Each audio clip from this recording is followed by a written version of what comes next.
வணக்கம். அனைவருக்கும் வணக்கம்.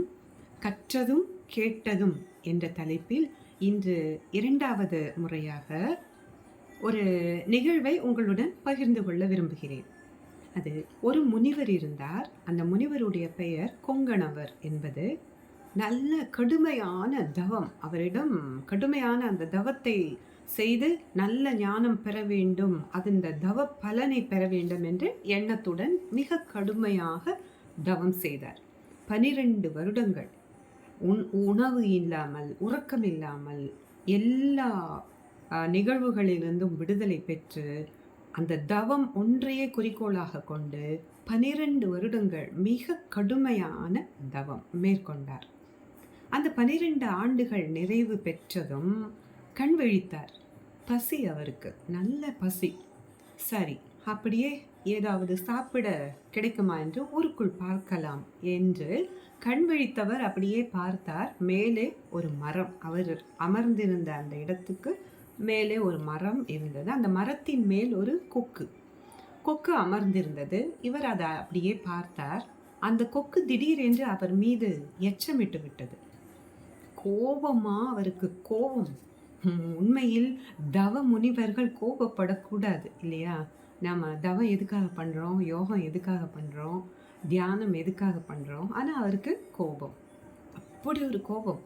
12 ஆண்டுகள் கடுமையான தவம் செய்து ஒரு ஞானியாக இருக்கிறேன், என் மீது நீ எச்சமிடுவதா என்று அப்படியே அந்த கோபத்தின் உக்கிரத்துடன் அந்த பார்வை அந்த கொக்கை பார்த்தார். பார்த்த மறு நிமிடம் அந்த கொக்கு எரிந்து சாம்பலானது. ஏனென்றால் அவருடைய அந்த பார்வையின் வெப்பம் தாங்க முடியவில்லை. அந்த கொக்கு முழுவதும் எரிந்து சாம்பலாகிவிட்டது. இவர் பார்த்தார், ஆஹா, நமக்கு தவ பலன் கிடைத்து விட்டது. கடுமையான நம்முடைய தவத்துக்கு இதோ இந்த கொக்கு நம் பார்த்த ஒரு பார்வையில் அப்படியே எரிந்து சாம்பலாகிவிட்டது. ஆஹா, ஜெயித்து விட்டாயடா கொங்கணவா என்று அவருடைய மனதில் ஒரு ஆணவம். அந்த ஆணவத்துடன் அப்படியே ஊருக்குள் வந்தார். ஒரு வீட்டின் முன்பாக உணவுக்காக நின்றார். அந்த வீட்டின் பெண்மணி வேகமாக வெளியே ஓடி வந்து, ஓ, யாரோ ஒரு முனிவர் வந்திருக்கிறார் ஐயா, சற்று இந்த திண்ணையில் அமருங்கள், நான் உங்களுக்கு சாப்பிட உணவு கொண்டு வருகிறேன் என்று. நீங்கள் உட்காருங்க சாமி, நான் சாப்பாடு கொண்டு வரேன் என்று சொல்லிவிட்டு உள்ளே சென்றார்.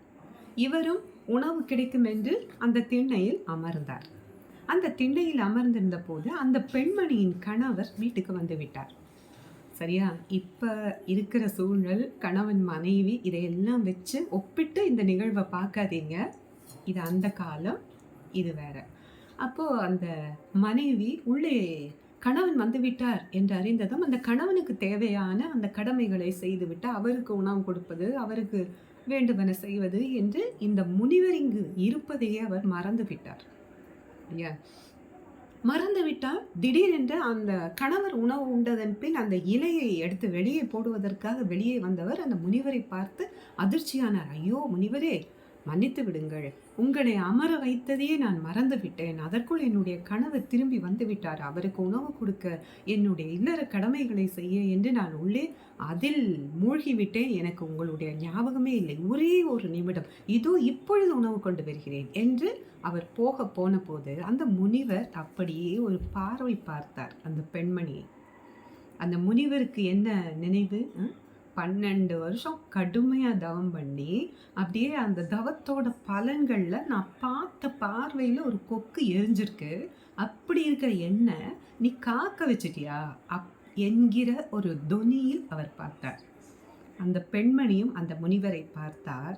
அப்படியே பார்த்து விட்டு, என்ன பார்க்கிறீர்கள்? கொக்கென்று நினைத்தாயோ கொங்கணவா என்றார் அந்த பெண்மணி. அதிர்ச்சியில் ஆடி போனார் முனிவர். என்ன, கொக்கென்று நினைத்தாயோ கொங்கணவா என்று அந்த பெண்மணி சொன்னதும், நான் கொக்கை பார்த்ததும் கொக்கு எரிந்ததும் இவருக்கு எப்படி தெரிந்தது? இந்த பெண்மணிக்கு எப்படி தெரிந்தது? ஏமா, உனக்கு எப்படி தெரிஞ்சது? நான் என்னுடைய பெயரையும் சொல்லவில்லை, என்ன நடந்தது என்றும் சொல்லவில்லை. இப்போதுதான் அந்த நிகழ்ச்சி முடிந்து நேராக இங்கு வருகிறேன். அப்போது அங்கு யாரும் இல்லவும் இல்லை. அந்த நிகழ்ச்சி நடக்கும்போது யாரும் இல்லை, அருகிலும் இல்லை, சொல்வதற்கும் வழி இல்லை. அப்படி இருக்கு இந்த பெண்மணிக்கு எப்படி இது தெரிந்தது என்று அவருக்கு ஆச்சரியம்.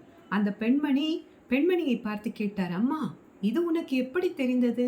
கொக்கை நான் பார்த்ததும் கொக்கு எரிந்ததும் உனக்கு எப்படி தெரிந்தது?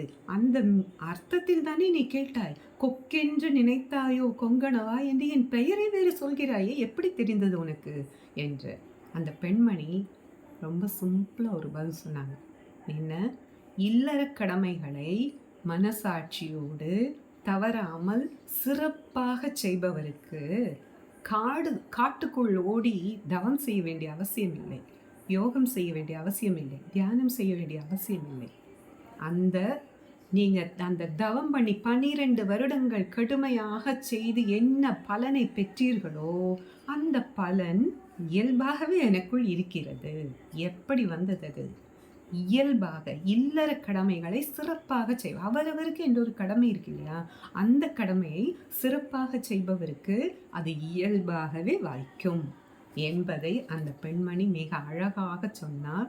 கொங்கணவருடைய அந்த ஆணவம் அப்பொழுதே நீங்கியது. அவருடைய அந்த ஆணவம் அப்பொழுதே நான் தான் உயர்ந்த தவ முனிவன், 12 ஆண்டுகள் தவம் பண்ணி நான் இந்த வரத்தை வாங்கிட்டு வந்திருக்கேன் என்ற அந்த ஆணவம் இருக்கு இல்லையா, அந்த ஆணவம் அப்பொழுதே முறிந்தது. அதனால் நாம் நமக்கு கொடுக்கப்பட்ட கடமைகளை தயவு செய்து யாரும் யாருடனும் உங்களை ஒப்பிடாதீர்கள். அவர்களைப் போல இல்லை, இவர்களைப் போல இல்லை, இந்த குடும்பத்தை எதுவுமே வேண்டாம். உங்களுக்கு கொடுக்கப்பட்ட கடமை என்னவோ அந்த கடமையை நீங்கள் சிறப்பாக செய்தீர்கள் என்றாலே போதும். இறைவன் நமக்கு தேவையானவற்றை தானாகவே வழங்குவார். நாம் தேடி ஓட வேண்டியதில்லை. நமக்கு உரியவை நம்மை தேடி வரும். இதுதான் இந்த நிகழ்ச்சியினுடைய ஒரு கருத்து. நன்றி.